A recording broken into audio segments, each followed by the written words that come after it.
You're listening to Zoom the TBT with Charge and Hayner.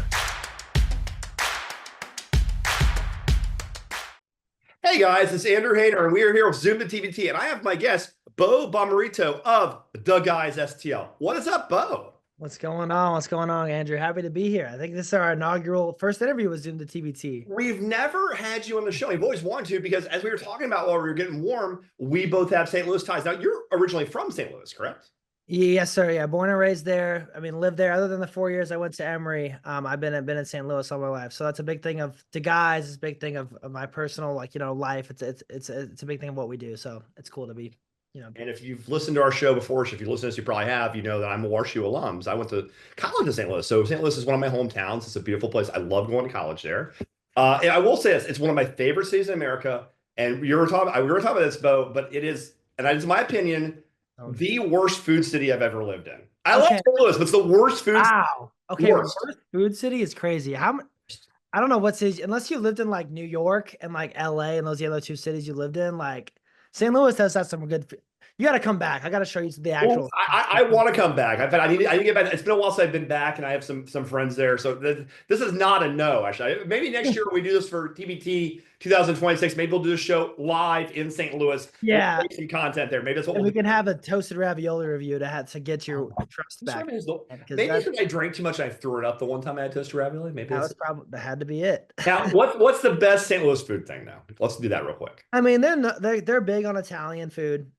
The Hill, yeah. I'm an Italian guy. They got the Hill, so it's like if you guys don't know, it's like if you're from Italy and you didn't move to New York, like a lot of Italians moved to St. Louis. They started a whole community on the Hill, so they got a lot of good food. But I'm hearing now, like talking to some actual Italians here in St. Louis, like apparently even the Hill stuff is like you don't even know. Like you got to go to like the underground spots in there in St. Louis. I'm learning some of that. I like a place there's a place called Sato. Okay. That's a Japanese spot on the Hill. That's what I love too. So I'm getting into Japanese food lately. But there's some other good food spots here in the Hill. I mean, in St. Louis, and you gotta find the right areas and know the right people to go to the right spots. But if you go to like the mainstream or stuff that it's known for, sometimes you can. That's true. The best food in St. Louis, Ted Drewes custard. The thing I'd always miss when I wrote back, I did Ted Drewes. Yeah. The worst thing in St. Louis is emo style St. Louis pizza. That is absolute. Anyone watching this from St. Louis they're gonna hate you already. No, I don't care. I'll take the heat. By the way, I love St. Louis. It's one of my favorite cities in America. And besides eating there, everything else about it's great. But Emo's Pizza, I'm pretty sure, is a psyop to kill us all. I think basically it should be banned everywhere else. But I think it's an acquired taste. If you don't like the Provel cheese, you're not gonna like Emo. Fair enough. But I like Provel cheese, so there you go. You're raised on it though, and you grew up to be a strong, strapping lad. Now, the Guys has a history, obviously. Now it's kind of a duality here because the Guys, as a YouTube tube, talk a little bit about what the Guys is non-TBT. The Guys, like talk a little bit about what that is. Yeah, so at its core, DaGuys, we originated in St. Louis. That's a big core of what we do, is giving back to the community, highlighting, the talented people, places, and just like things going on within St. Louis. But all of us we're just best friends. We've been best friends since high school. I started with my brother and one of my other best friends. We all went to high school together, and now even as we've expanded, it's been like people that we actually truly hang out with all the time. So it's really it started with us doing fun stuff. It gravitated into basketball because I played basketball at a college level.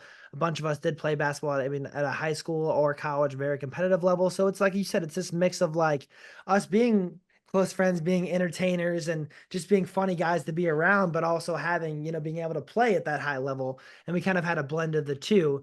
Then once the TBT started, that's obviously, that elevates everything, to a bit. But at its core, it's really just like, best friends getting together, trying to give back to our community and show St. Louis in a positive light, because it gets a lot of negative news. And it's really just grown from there. And now we have this following on YouTube, TikTok, and Instagram, sometimes Twitter too, with a combined following of over 400K plus. So it's getting bigger. And now it's been cool to kind of watch that grow, as the years have gone on. Yeah, I've never understood why St. Louis gets a bad rap. Again, besides the food, which we'll argue about later, but like I do love the city. So the fact it gets a bad rap never makes sense to me. It's a wonderful place to grow up, to live. It's probably one of the best regional sized cities I've ever lived in. And I've lived a lot of places, being a military brat. Before we get into what the TBT part of the Guys is different, how did you guys get interested in TBT in the first place? Because it seems like a kind of an interesting thing to start a team in TBT, considering your background is more of an entertainment team. Yeah. I mean, Andrew, I grew up watching the TBT. Like I remember in high school, actually with Jordan Barnett, who's been on our team for 4 years, with Josh Webster, we've all played high school together, won a state championship together as seniors. And I remember watching it with them and being like, one day, we're gonna play in this. We're gonna get a team in this. And that was before the guys, before anything. So it's always been on the forefront. I think once we kind of really got into basketball as our type of content we were getting, like that was the majority of content we were shooting, it just made sense. It was kind of became like the mecca of what we do, and like the biggest part of like our year, and something we can really build and build a city around, build like the community, a community around, and kind of build a brand around is this TBT.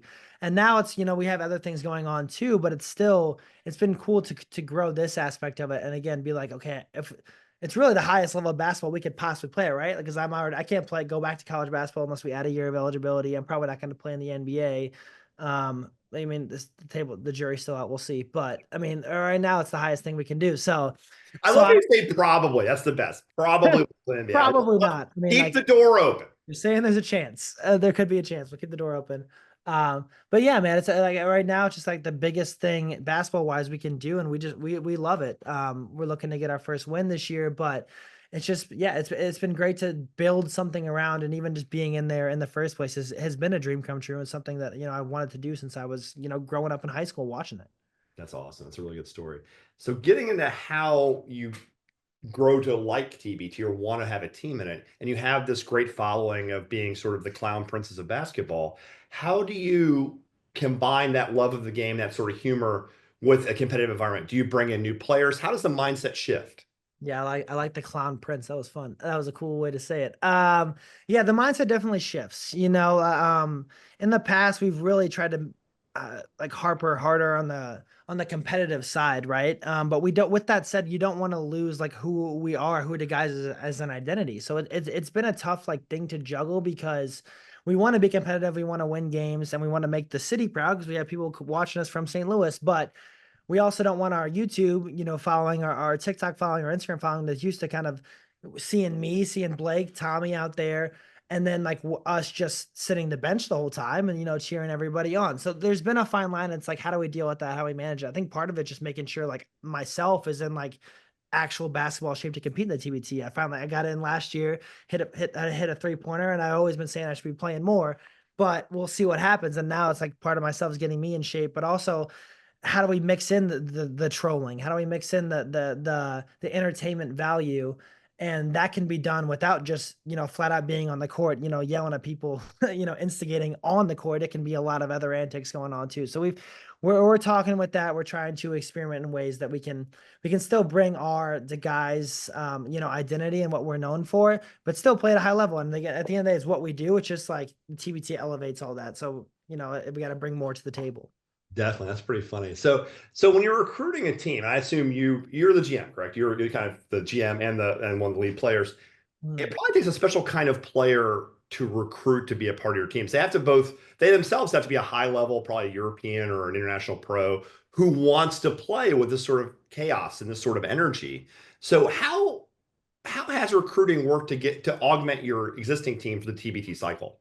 Yeah, and I will say there's challenges with it, and not just on that side, because I think people that know the guys, or they even just a TB team in general, they probably want to play in the TBT, right? If they have an opportunity, they will take it. But I think it's really competing with the resources that we're up against. Like we're competing against like what Kansas State, these alumni teams that have boosters, have resources, have a budget already put in place before they even have to go out to a sponsor. It's like we're getting this much money, we can pay players, we can pay for all your hotel lodging, whatever. Now it's like I got to do all that, so we got to figure out how we're going to raise money even in the first place to get players there, to organize practices, to get a facility in the first place. That is definitely a challenge, and now we've with 4 years going into it, we've figured it out, and it's been luckily we have a lot of support in the St. Louis community and in the basketball community here in St. Louis, from that. But it is definitely a challenge, and something that has been a reason why it's been hard to stay that competitive, right? But with that said, I think the more we kind of have guys that buy into who we are, buy into the guys, and we have returning players. They get what the TBT is, they get what we're about, and we learn to really develop that chemistry together. I think that will really benefit us in the long term. And I think the guys, like I said, it's everything we do is definitely a long term play, for us, for the city, for everything. So even though we haven't seen, the success in terms of winning games when we're going up against, again, like Kansas State, Kansas alumni, college alumni teams, we can build this success over time if people start to buy into what we're trying to build, buy into the vision, and we get players that are returning 3-4 years and now have been playing together and really get it. Let's talk about that bit. So you talk about the returning players, and obviously getting a roster there is difficult. Now, obviously, we're doing this interview in late May. Obviously, I'm not sure when I'll release it. I'll probably release it about the same time.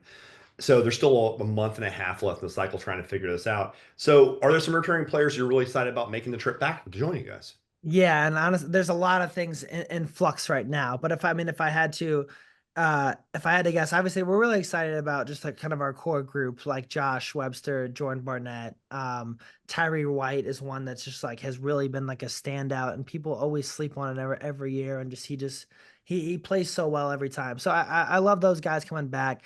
I will say I won't say any names, but there has been talks this year where we could get some big hitters, and if we do get that, it'll definitely be a game changer for us. I think it'll shake up like kind of this Kansas City region a bit if we do. But again, that happens in the month of May a lot, where it's like this guy could come, this guy could have, and all of a sudden they switch up, and something else comes up, and someone else gives them an offer they can't refuse. Shout out to the Godfather. But we'll see. Those guys were always excited about returning for sure. And again, it's like we're building that core chemistry. But with that said, I think I want to get one or two, guys that can really be those big hitters, like we said, those heavy hitters that can change a game for us and change this, turn this team around and turn that region around.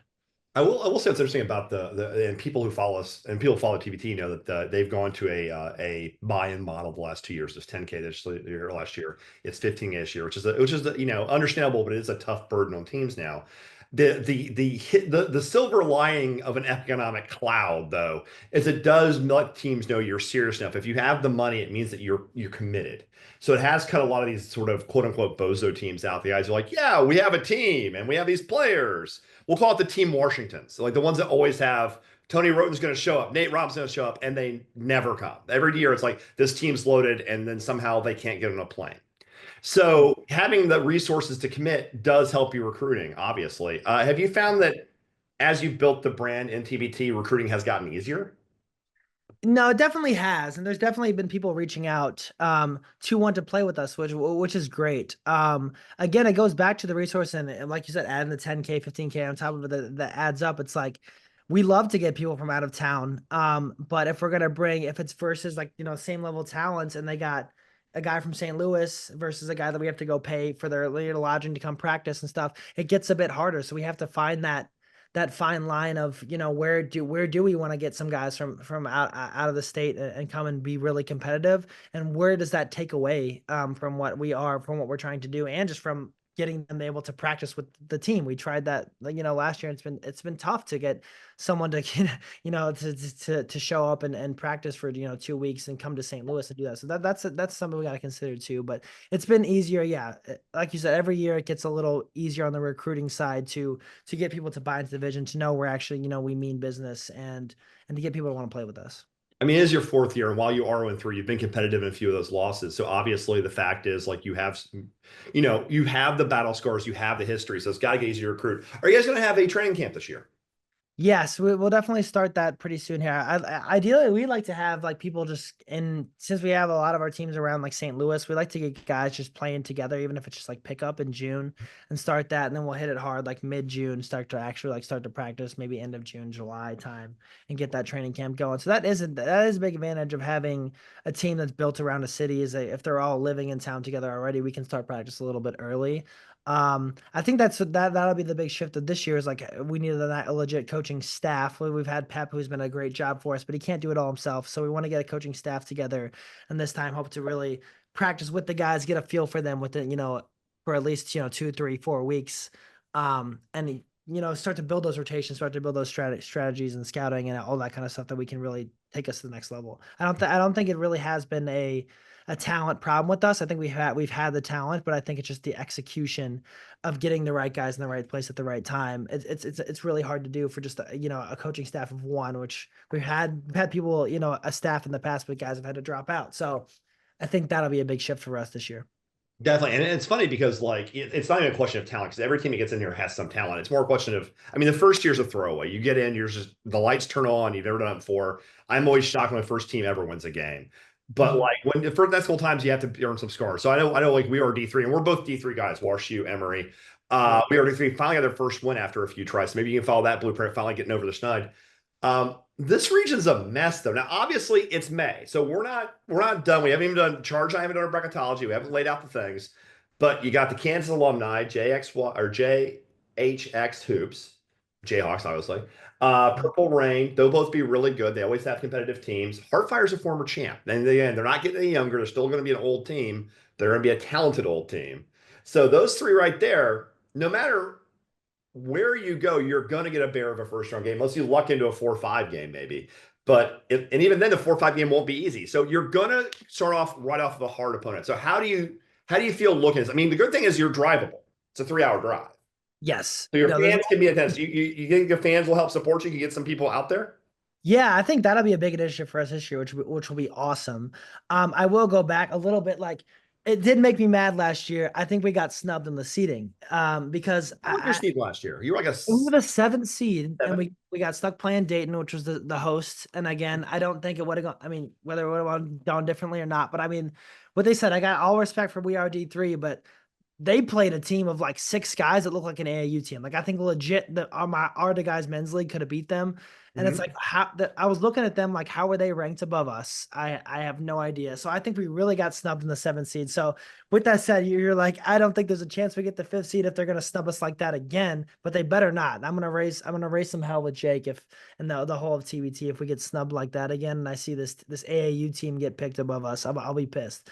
But You said AAU. I love this. I had to say it because I was getting some anger. But I mean, yeah, I think that's the cool thing. Kansas City's only a 3-hour drive, so hopefully we can get it maybe we'll get like a little party bus going or something to get everybody I like that. and support. Get some AB products on there. Get some breweries right there. I used to work right by the brewery in my first job out of school or for our share firm, and we were like 10 blocks from the south side, the brewery down there. We were in Soulard.